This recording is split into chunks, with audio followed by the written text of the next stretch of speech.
श्रीमद् भगवत गीता अध्याय 5। भगवान कहते हैं, संन्यासस्तु महाबाहो दुःखमाप्तुमयो गतः योग युक्तो मुनिर्ब्रह्म न चिरेणाधिगच्छति। भक्ति में लगे बिना केवल समस्त कर्मों का परित्याग करने से कोई सुखी नहीं बन सकता, परंतु भक्ति में लगा हुआ विचारवान व्यक्ति शीघ्र ही परमेश्वर को प्राप्त कर लेता है। तात्पर्य है कि सन्यासी दो प्रकार के होते हैं। मायावादी सन्यासी सांख्य दर्शन के अध्ययन में लगे रहते हैं तथा वैष्णव सन्यासी वेदांत सूत्रों के यथार्थ भाष्य भागवत दर्शन के अध्ययन में लगे रहते हैं। मायावादी सन्यासी भी वेदांत सूत्रों का अध्ययन करते हैं, किंतु वे शंकराचार्य द्वारा प्रणीत शारीरिक भाष्य का उपयोग करते हैं।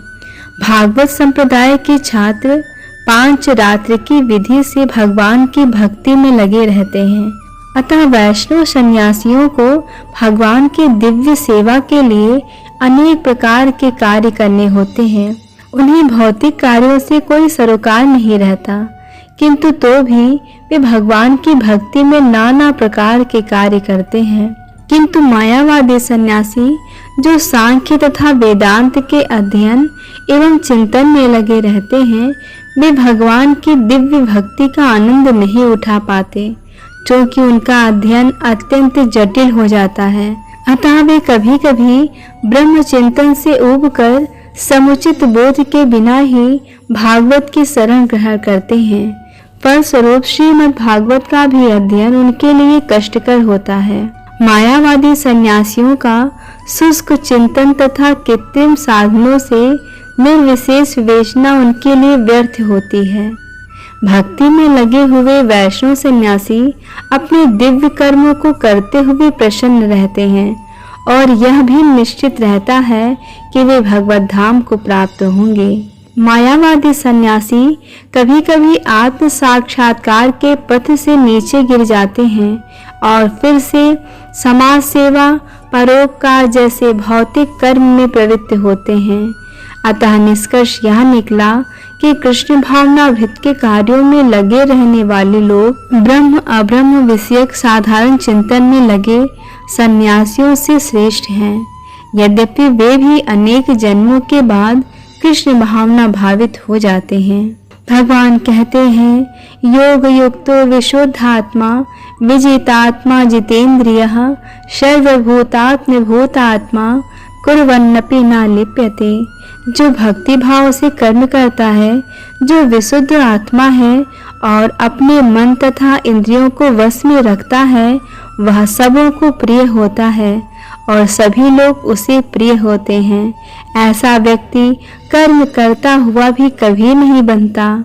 तात्पर्य है कि जो कृष्ण भावनामृत के कारण मुक्ति पथ पर है, वह प्रत्येक जीव को प्रिय होता है और प्रत्येक जीव उसके लिए प्यारा है। यह कृष्ण भावनामृत के कारण होता है। ऐसा व्यक्ति किसी भी जीव को कृष्ण से पृथक नहीं सोच पाता। जिस प्रकार वृक्ष की पत्तियां तथा टहनियां वृक्ष से भिन्न नहीं होती, वह भली भांति जानता है कि वृक्ष की जड़ में डाला गया जल समस्त पत्तियों तथा टहनियों में फैल जाता है, अथवा अमाशय को भोजन देने से शक्ति स्वतः पूरे शरीर में फैल जाती है। क्योंकि कृष्ण भावनामृत में कर्म करने वाला व्यक्ति सबों का दास होता है, अतः वह हर एक को प्रिय होता है। क्योंकि प्रत्येक व्यक्ति उसके कर्म से प्रसन्न रहता है, अतः उसकी चेतना शुद्ध रहती है। क्योंकि उसकी चेतना शुद्ध रहती है, अतः उसका मन पूर्णतया नियंत्रण में रहता है। मन के नियंत्रित होने से उसकी इंद्रियां संयमित रहती हैं। क्योंकि उसका मन सदैव कृष्ण में स्थिर रहता है, अतः उसके विचलित होने का प्रश्न ही नहीं उठता। ना ही उसे कृष्ण से संबंधित कथाओं के अतिरिक्त अन्य कार्यों में अपनी इंद्रियों को लगाने का अवसर मिलता है। वह कृष्ण कथा के अतिरिक्त और कुछ सुनना नहीं चाहता। वह कृष्ण को अर्पित किए हुए भोजन के अतिरिक्त अन्य कुछ नहीं खाना चाहता और न ऐसे किसी स्थान में जाने की इच्छा रखता है जहाँ कृष्ण संबंधी कार्य न होता हो। अतः उसकी इंद्रियां वश में रहती हैं। ऐसा व्यक्ति जिसकी इंद्रियां संयमित हों, वह किसी के प्रति अपराध नहीं कर सकता। इस पर कोई यह प्रश्न कर सकता है कि तो फिर अर्जुन अन्यों के प्रति युद्ध में आक्रामक क्यों था? क्या वह कृष्ण भावना भावित नहीं था? वस्तुतः अर्जुन ऊपर से ही आक्रामक था। जैसा कि द्वितीय अध्याय में बताया जा चुका है कि आत्मा के अवध्य होने के कारण युद्ध भूमि में एकत्र हुए सारे व्यक्ति अपने अपने स्वरूप में जीवित बने रहेंगे। अतः आध्यात्मिक दृष्टि से कुरुक्षेत्र के युद्ध भूमि में कोई मारा नहीं गया। वहां पर स्थित कृष्ण की आज्ञा से केवल उनके वस्त्र बदल दिए गए। अतः अर्जुन कुरुक्षेत्र के युद्ध भूमि में युद्ध करता हुआ भी वस्तुतः युद्ध नहीं कर रहा था। वह तो पूर्ण कृष्ण भावनामृत में कृष्ण के आदेश का पालन मात्र कर रहा था। ऐसा व्यक्ति कभी कर्म बंधन से नहीं बनता। भगवान कहते हैं, नैव किंचित करोमीति युक्तो मन्येति तत्त्ववित् पश्यन् शृण्वन् स्पृशन् जिघ्रन् नन् गच्छन् स्वपनश्वसन् प्रडपन् सृजन् गृह्णन् नुन्निशन्निमिषन्नपि इन्द्रियाणीन्द्रियार्थेषु वर्तन्तः इति धारयन्। दिव्य भावनामृत युक्त पुरुष देखते, सुनते, स्पर्श करते, सूंघते, खाते, चलते फिरते, सोते तथा श्वास लेते हुए भी अपने अंतर में सदैव यही जानता रहता है कि वास्तव में वह कुछ भी नहीं करता। बोलते, त्यागते, ग्रहण करते या आंखें खोलते बंद करते हुए भी वह यह जानता रहता है कि भौतिक इंद्रियां अपने अपने विषयों में प्रवृत्त हैं और वह इन सब से पृथक है। तात्पर्य है, चूंकि कृष्ण भावना भावित व्यक्ति का जीवन शुद्ध होता है, फलतः उसे निकट तथा दूरस्थ 5 कारणों कर्ता, कर्म, अधिष्ठान, प्रयास तथा भाग्य पर निर्भर किसी कार्य से कुछ लेना देना नहीं रहता।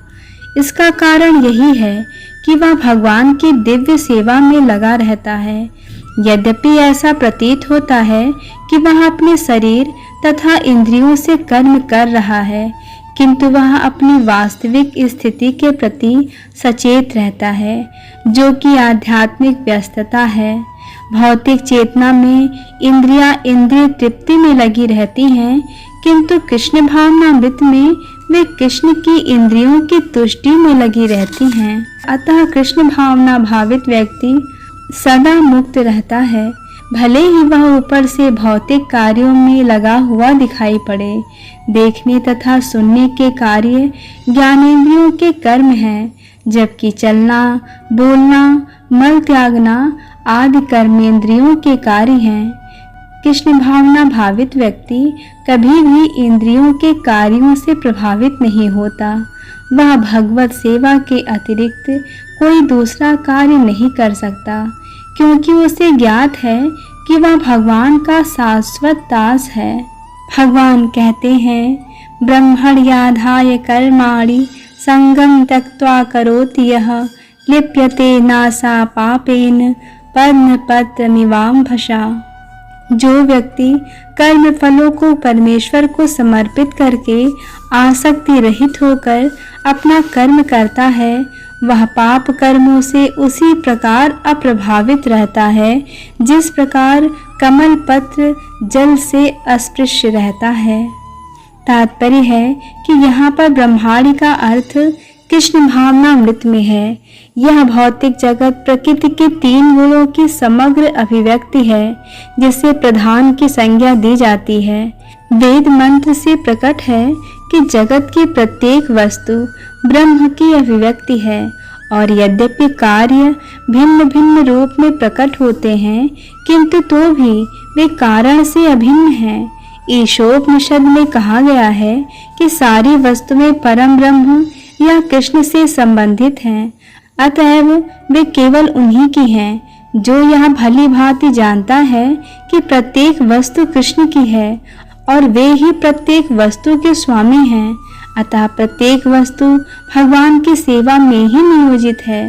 उसे स्वभावतः शुभ अशुभ कर्म फलों से कोई प्रयोजन नहीं रहता। यहाँ तक कि विशेष प्रकार का कर्म संपन्न करने के लिए भगवान द्वारा प्रदत्त मनुष्य का शरीर भी कृष्ण भावनामृत में संलग्न किया जा सकता है। तब यह पाप कर्मों के कलमश से वैसे ही परे रहता है जैसे कि कमल पत्र जल में रहकर भी भीगता नहीं। भगवान गीता में भी कहते हैं, संपूर्ण कर्मों को मुझे समर्पित करो। तात्पर्य है कि कृष्ण भावनामृत विहीन पुरुष शरीर एवं इंद्रियों को अपना स्वरूप समझकर कर्म करता है, किंतु कृष्ण भावना भावित व्यक्ति यह समझकर कर्म करता है कि यह देह कृष्ण की संपत्ति है, अतः इसे कृष्ण की सेवा में ही प्रवृत्त होना चाहिए। हरे कृष्ण कृष्ण कृष्ण हरे हरे, हरे राम राम राम हरे हरे।